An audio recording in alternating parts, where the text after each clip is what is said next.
Ibu rumah tangga, jangan stres ya.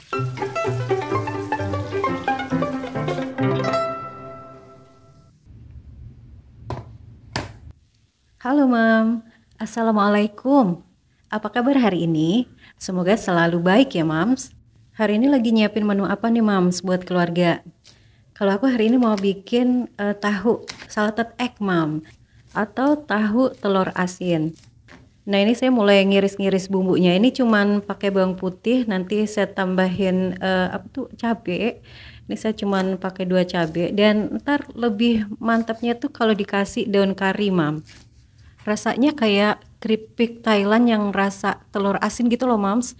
Ada rasa khas daun karinya. Nah ini saya mulai goreng tahunya ya Mams. Ini pakainya tahu Cina ya Mams. Jadi bukan tahu yang biasa. Karena kalau tahu biasa kurang enak Mams kalau dibikin tahu telur asin kayak gini. Atau kayak tahu Jepang atau tahu Sumedang tuh enak Mams kalau diginiin. Karena lebih lembut Mams. Nah ini udah mulai saya angkat. Ini kemudian saya mulai goreng lagi tahu berikutnya Mams.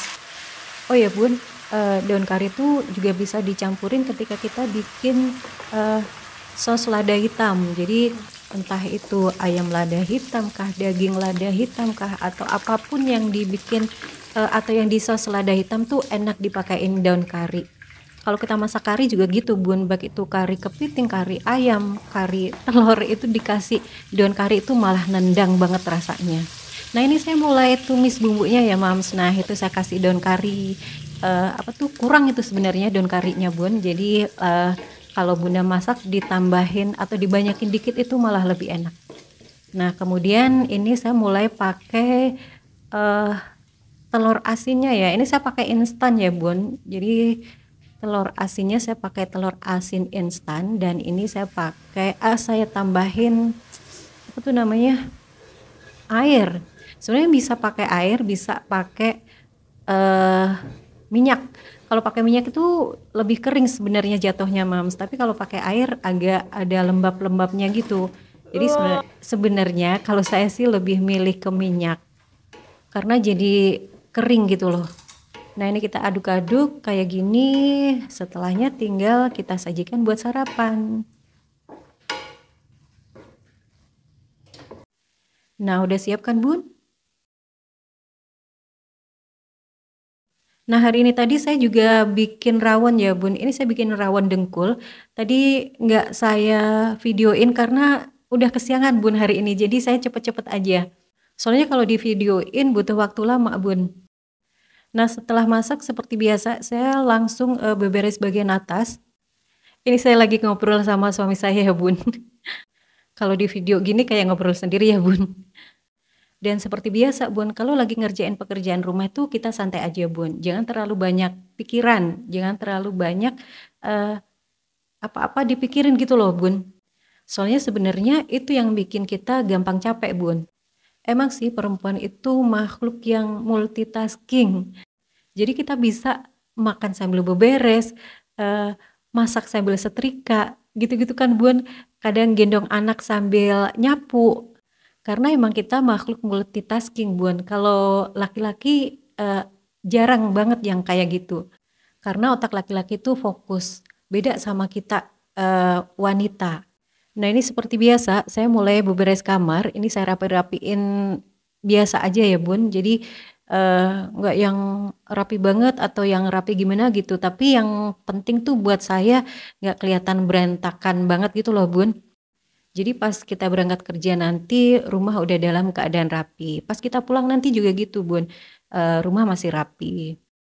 Soalnya kalau pulang kerja terus rumah masih berantakan tuh malah tambah capek gitu loh. Sama gak sih Bun? Kalau kita lihat yang rapi-rapi bersih itu seneng. Nah Bun, sambil lanjut beberes kita lanjut sharing yuk Bun.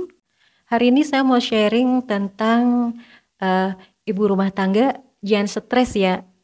Apalagi buat ibu rumah tangga yang bekerja nih, belum nyuci, belum apa tuh masak, belum berangkat kerja, udah kesiangan. Waduh, rasanya jadi berat gitu Bun.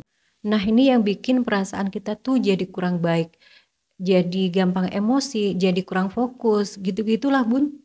Kadang juga jadi gampang tersinggung gitu kan. Nah gimana sih biar kita itu nggak stres ngadepin kehidupan ini nih Bun. Yang pertama, bangun tidur tuh kita harus langsung setting pikiran tuh lebih tenang, lebih banyak senyum, dan lebih ikhlas, Bun. Nanti akan lain Bun efeknya ke kita. Karena setiap kita mau marah, kita langsung ingat keinginan kita tadi Bun, pas bangun tidur tadi loh Bun, bahwa hari ini tuh nggak ada marah-marah, nggak ada ngedumel, dan mau terlihat dengan hati dan wajah yang penuh cinta. Saya jadi inget Bun, ketika saya marah tuh disuruh ngaca sama suami saya Bun. Katanya perhatiin kalau lagi marah, jelek kan? Tapi bener Bun, wajah ketika kita marah dan ketika kita bahagia itu beda banget. Coba deh Bun, kapan-kapan Bunda ngaca ketika lagi marah. Atau lihat pas anak kita lagi marah, pasti beda Bun wajahnya Bun. Dan wajah orang marah tuh nggak buat tenang gitu loh. Yang ada buat gelisah. Meskipun wajah marah kita itu cuman buat nunjukin kalau kita lagi marah. Tapi suasananya jadi nggak enak kan Bun? Kasihan yang lain, yang nggak kena marah jadi ikut gelisah gitu loh Bun. Nah jadi coba deh Bun, ketika bangun tidur, setting pikiran kita tuh lebih tenang. Nanti akan buat suasana paginya jadi berbeda gitu loh Bun, karena suasana di rumah itu kan kebanyakan didominasi oleh ibu nih biasanya. Coba kita ingat ketika kita marah, suasana di rumah kayak ikut gimana gitu. Tapi kalau kitanya bahagia, suasana di rumah pun juga akan jadi bahagia. Kita nggak mau kan pagi-pagi anak berangkat sekolah atau suami berangkat kerja disertai dengan perasaan nggak baik. Entah itu marah, entah itu sedih, kecewa. Kasian gitu loh pagi-pagi udah memulai hari dengan sesuatu yang nggak mengenakan. Tapi kalau pagi itu kita jadi ibu yang bahagia, anak-anak dan pak suami pun ketika berangkat sekolah atau berangkat kerja disertai perasaan yang bahagia juga. Akhirnya mereka lebih bersemangat dalam menerima pelajaran di sekolah. Pak suami juga lebih semangat dalam bekerja. Nah, kita pun akan lebih bahagia karena kita mampu buat mereka bahagia. Ibu kan biasanya begitu ya. Jadi, ibu itu akan lebih bahagia jika melihat keluarganya bahagia.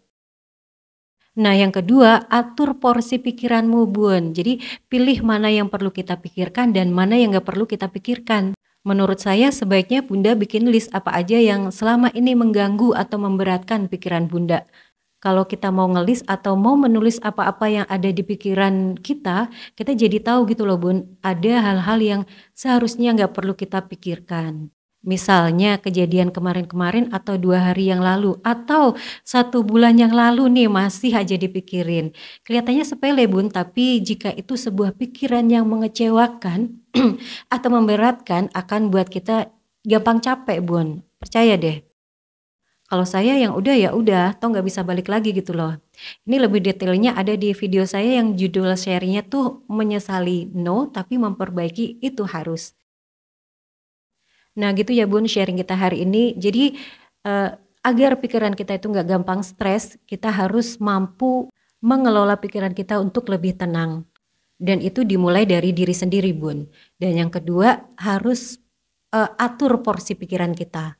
Jangan semua-mua kita pikirin Bun. Nah gitu ya Bun, semoga bermanfaat. Terima kasih sudah menonton dan bye Bun.